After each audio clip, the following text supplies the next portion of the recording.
17 जुलाई 2026 New York एक hospital के ICU में डॉक्टर्स एक पेशेंट की जान बचाने की पूरी कोशिश कर रहे हैं। एक डॉक्टर जोर से चिल्लाता है क्लियर, शॉक दिया जाता है, लेकिन मॉनिटर पर सिर्फ एक सीधी लाइन दिख रही होती है। हार्ट रुक जाता है, ऑफिशियली ये इंसान मर चुका है। लेकिन अगर मैं तुमसे कहूँ कि इसी वक्त दुनिया के बहुत सारे डॉक्टर्स एक ऐसा सवाल ढूंढने की कोशिश कर रहे हैं हजारों सालों से इंसान को परेशान कर रहा है, वो है क्या मौत के बाद सब कुछ खत्म हो जाता है, या हमारे अंदर कुछ ऐसा भी है जो मौत के बाद तक जिंदा रहता है। साइंस के पास कुछ आंसर्स हैं, रिलीजन के पास कुछ अलग आंसर्स। कुछ रियल लोग ऐसे भी हैं जो ये बोलते हैं मुझे तो यमराज ले गए थे, लेकिन मेरा समय पूरा नहीं हुआ था, इसलिए मैं वापस आ गया।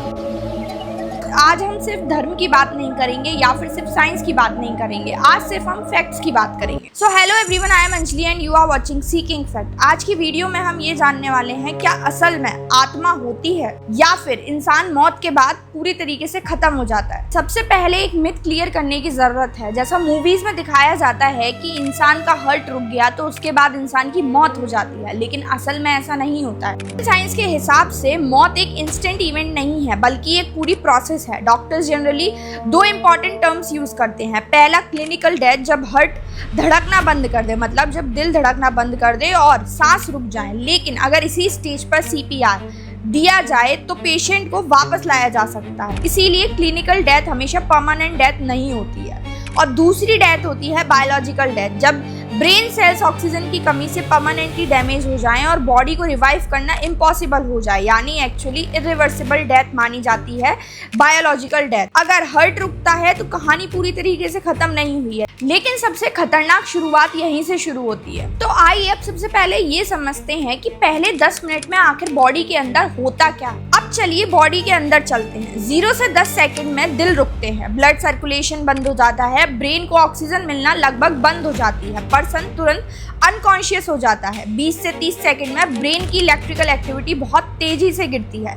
लेकिन रिसर्च यही इंटरेस्टिंग हो जाती है। 2022 में पब्लिश्ड कुछ न्यूरोसाइंस स्टडीज ने ये सजेस्ट किया है कि कुछ पेशेंट्स और एनिमल्स में दिल रुकने के बाद भी कुछ सेकंड तक ऑर्गेनाइज्ड ब्रेन एक्टिविटी देखी गई है। ये चीज साबित नहीं होती है कि आत्मा सही में होती है इससे, लेकिन ये चीज साबित जरूर होती है कि मरने के कुछ टाइम बाद तक भी ब्रेन जो है वो काम करता है, वो तुरंत बंद नहीं होता दिल की तरह। 2 से 5 मिनट में जब ब्रेन को पूरी तरीके से ऑक्सीजन नहीं मिलता है तो ब्रेन के जो सेल्स हैं वो डैमेज होना शुरू होते हैं। ज्यादातर इसी विंडो में सीपीआर देने की कोशिश करते हैं। मिनट में सीपीआर के थ्रू अगर इंसान रिवाइव नहीं हो पाता है तो यहीं पे जो है ब्रेन सेल्स का सबसे ज्यादा डैमेज होता है और उसकी मौत के चांसेस बहुत ज्यादा बढ़ जाते हैं। लेकिन यहीं से सबसे बड़ी मिस्ट्री की शुरुआत होती है। बहुत से लोगों ने ये बोला है, डॉक्टर्स ने उनको डेड डिक्लेयर कर दिया था, लेकिन उसके बाद लोग रिवाइव होते हैं और अपने ऑपरेशन थिएटर की एग्जैक्ट डिटेल्स देते हैं। या एक ऐसा साइंटिस्ट जिसका एक पेशेंट डेड डिक्लेयर हो गया था, लेकिन उसके बावजूद जब वो रिवाइव किया गया तो उसने वो सारी डिटेल्स बताई ऑपरेशन थिएटर की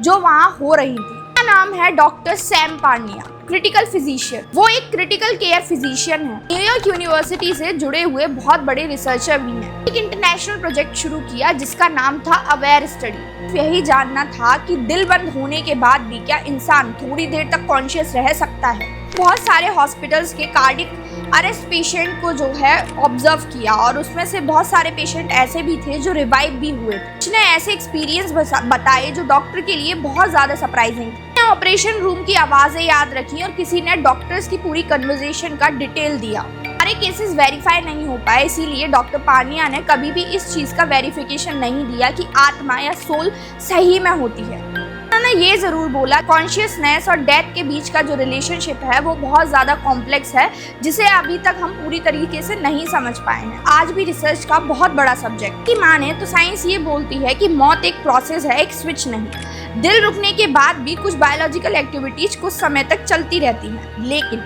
क्या उस वक्त इंसान कुछ महसूस करता है, ये सबसे बड़ा सवाल है। क्या कॉन्शियसनेस बॉडी से अलग हो सकती है, ये एक बहुत बड़ा क्वेश्चन है, या फिर ये सब एक मरते हुए ब्रेन का इल्यूजन होता है। तो आइए अब ये समझते हैं कि आत्मा के अभी तक साइंटिफिक एविडेंस क्या क्या मिले। बताते हैं कि बॉडी के अंदर कुछ तो ऐसा होता है जो शरीर को छोड़ के जाता है मरने के बाद। तो ये जो डाइंग ब्रेन का इल्यूजन था, जहाँ डॉक्टर और पेशेंट दोनों कंफ्यूज हो रहे थे कि ये एक ब्रेन का इल्यूजन था या वो सही में मर चुका था। डॉक्टर के अकॉर्डिंग पेशेंट मर चुका था, लेकिन पेशेंट कंफ्यूज कि उसने वो सारी डिटेल्स दी जो वो ऑब्जर्व कर रहा था, जो सारी ऑपरेशन थिएटर में हो रही थी। तो आखिर ऐसा हो कैसे रहा था? साइकियाट्रिस्ट ने पहली बार एक टर्म को पॉपुलर किया, उनका नाम था रेमंड मूडी। उन्होंने अपनी किताब लाइफ आफ्टर लाइफ में उन लोगों के एक्सपीरियंस कलेक्ट करे जो क्लिनिकल डेथ होने के बाद भी वापस जिंदा आए हैं। उन्होंने देखा कि दुनिया के अलग अलग देशों के लोग एक जैसा एक्सपीरियंस डिस्क्राइब कर रहे हैं, जैसे कि एक लंबी टनल थी, बहुत ब्राइट वाइट लाइट थी, अपनी बॉडी के ऊपर से उन्होंने सारी चीजें देखी, बहुत गहरी शांति का एहसास हुआ और गुजर चुके रिश्तेदारों को देखने का दावा किया। इसी फिनोमेना को नाम दिया गया है नियर डेथ एक्सपीरियंस। एक किताब जो है वो रियल प्रूफ नहीं होती है, साइंटिस्ट को चाहिए रियल एविडेंस, और यहीं से रियल रिसर्च शुरू होती है। जब ये किताब पब्लिश हुई तो उसके बाद जो है एक रियल रिसर्च शुरू हुई, क्या ये सारी बात जो इस किताब में लिखी गई थी वो सब सच है या नहीं। इसमें एक रिसर्च पब्लिश हुई। रिसर्च को लीड कर रहे थे डॉक्टर पिम वैन लोमेल, जो कि एक डच कार्डियोलॉजिस्ट थे। उन्होंने अपने टाइम पर 344 कार्डियक अरेस्ट पेशेंट को एग्जामिन किया था। ये कोई रिलीजियस स्टडी नहीं थी, ये एक मेडिकल रिसर्च थी जो पेशेंट्स पर करी गई थी। रिजल्ट ये निकला कि 18% पेशेंट ऐसे थे उस कार्डियक अरेस्ट के पेशेंटों में से जिन्होंने नियर डेथ एक्सपीरियंस किया था। मतलब जो लाइफ आफ्टर लाइफ वाली बुक में जो बातें लिखी हुई थी वो सारी बातें उन पेशेंट ने एक्सपीरियंस करी थी। कई पेशेंटों ने टनल देखा, कई पेशेंट इस कंक्लूजन को नहीं मानते हैं। उनका मानना अभी भी यही है कि लाइफ की ऑक्सीजन की कमी की वजह से ही नियर डेथ एक्सपीरियंस महसूस करता है पेशेंट। मेडिकल साइंस में अभी भी ये बहुत बड़ी डिबेट बनी हुई है। सबसे बड़ा सवाल आता है कि अगर हर पेशेंट अलग अलग कहानी सुनाता है तो इसको एक पैरामीटर पे कैसे जज किया जाए। यहाँ एंट्री होती है डॉक्टर ब्रूसी ग्रेसन की। यूनिवर्सिटी ऑफ वर्जीनिया के बहुत बड़े साइकियाट्रिस्ट थे। आया Grayson near death experience scale. ये एक साइंटिफिक क्वेश्चनियर था जिसे रिसर्चर्स मेजर कर सकेंगे कि किस पेशेंट का experience actual near death experience category में आता है या फिर किसका नहीं आता है। आज भी दुनिया भर के रिसर्चर्स इस स्केल को यूज करते हैं, लेकिन उन्होंने कभी भी इस चीज का प्रूफ नहीं दिया या ये बोला है कि सोल साइंटिफिकली प्रूफ हो चुकी है, मतलब आत्मा का एग्जिस्टेंस साइंटिफिकली प्रूफ हो चुका है। दूसरा क्योंकि उन्होंने ब्राइट लाइट देखी, बॉडी के बाहर होने का एहसास भी किया। सबसे ज्यादा इंटरेस्टिंग बात यह है कि हर पेशेंट को ऑक्सीजन की कमी हुई थी, लेकिन नियर डेथ एक्सपीरियंस सिर्फ कुछ लोगों को ही हुआ। डॉक्टर वैन लोमेल ने कहा अगर ऑक्सीजन की कमी ही रीजन होता तो सब पेशेंट को सेम एक्सपीरियंस होना चाहिए था। इसीलिए उन्होंने कंक्लूड किया कि सिर्फ ऑक्सीजन की कमी से हर नियर डेथ एक्सपीरियंस एक्सप्लेन नहीं हो सकता। लेकिन बहुत सारे मेडिकल कम्युनिटी के लोग ऐसे भी हैं जो इस जजमेंट को नहीं मानते हैं, जो इस कंक्लूजन को नहीं मानते हैं। उनका मानना अभी भी यही है कि ऑक्सीजन की कमी की वजह से ही नियर डेथ एक्सपीरियंस महसूस करता है पेशेंट। लेकिन यहाँ डॉक्टर ने जो कंक्लूड किया था वो ये था कि नियर डेथ एक्सपीरियंस और ऑक्सीजन का इससे कोई भी लेना देना नहीं है, जो उन्होंने अपने 18 पेशेंट में ऑब्जर्व किया। मेडिकल साइंस में अभी भी ये बहुत बड़ी डिबेट बनी हुई है।